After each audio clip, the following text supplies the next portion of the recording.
Believers, why, when it is said to you, "Go and fight in God's cause," do you feel weighed down to the ground? Do you prefer this world to the life to come? How small the enjoyment of this world is compared with the life to come. If you do not go out and fight, God will punish you severely and put others in your place. But you cannot harm him in any way. God has power over all things.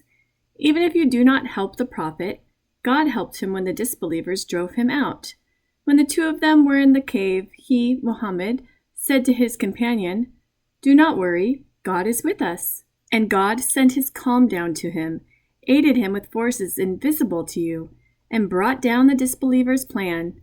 God's plan is higher. God has the power to decide. So, go out no matter whether you are lightly or heavily armed, and struggle in God's way with your possessions and your persons. This is better for you, if you only knew.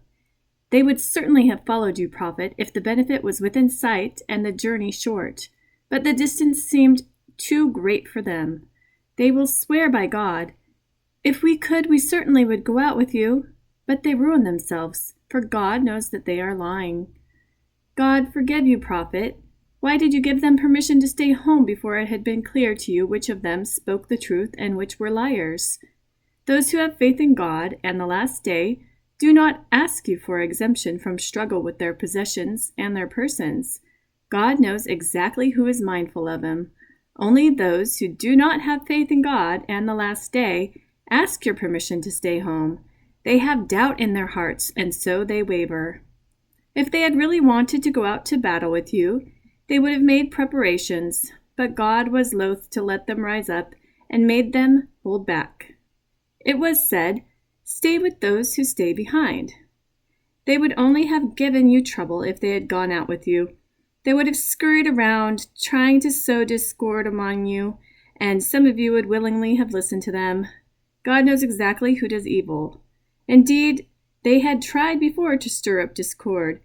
They devised plots against you, Prophet, until the truth was exposed and God's will triumphed, much to their disgust. Some of them said, "Give me permission to stay at home. Do not trouble me." They are already in trouble. Hell will engulf the disbelievers.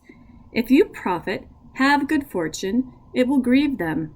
But if misfortune comes your way, they will say to themselves, "We took precautions for this," and go away rejoicing. Say, "Only what God has decreed will happen to us. He is our master. Let the believers put their trust in God." Say, "Do you expect something other than one of the two best things to happen to us?" Well, we expect God to inflict punishment on you, either from himself or at our hands. So wait, we too are waiting. Say, "Whether you give willingly or unwillingly, what you give will not be accepted, for you are disobedient people." The only thing that prevents what they give from being accepted is the fact that they defy God and his messenger, perform the prayer only lazily, and give only grudgingly. So, Prophet, do not let their possessions or their children impress you.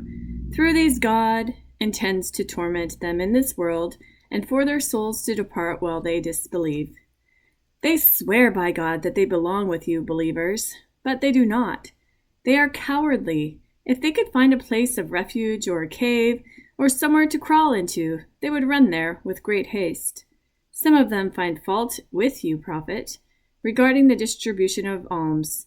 They are content if you are given a share, but angry if not. If only they would be content with what God and his messenger have given them, and say, "God is enough for us. He will give us some of his bounty, and so will his messenger. To God alone we turn in hope." Alms are meant only for those who are poor, the needy, those who administer them, those whose hearts need winning over, to free slaves and help those in debt, for God's cause and for travelers in need. It is ordained by God. God has the knowledge to decide. There are others who insult the prophet by saying, "He will listen to anything." Say, "He listens for your own good. He believes in God, trusts the believers, and is a mercy for those who believe." An agonizing torment awaits those who insult God's messenger. They swear by God in order to please you, believers. If they were true believers, it would be more fitting for them to please God and His messenger. Do they not know that whoever opposes God and His messenger will go to the fire of hell and stay there? That is the supreme disgrace. The hypocrites fear that a surah will be revealed exposing what is in their hearts. Say, "Carry on with your jokes. God will bring about what you fear." Yet, if you were to question them, they would be sure to say, "We were just chatting, just amusing ourselves." Say, "Were you joking about God, His revelations, and His messenger?" Do not try to justify yourselves. You have gone from belief to disbelief. We may forgive some of you, but we will punish others. They are evildoers. The hypocrites, both men and women, are all the same. They order what is wrong and forbid what is right. They are tight-fisted. They have ignored God, so He has ignored them. The hypocrites are the disobedient ones. God promises the fire of hell as a permanent home for the hypocrites, both men and women, and the disbelievers. This is enough for them. God rejects them, and a lasting punishment awaits them. You are like those who lived before you. They were even stronger than you, with more wealth and children. They enjoyed their share in this life as you have enjoyed yours. Like them, you have indulged in idle talk.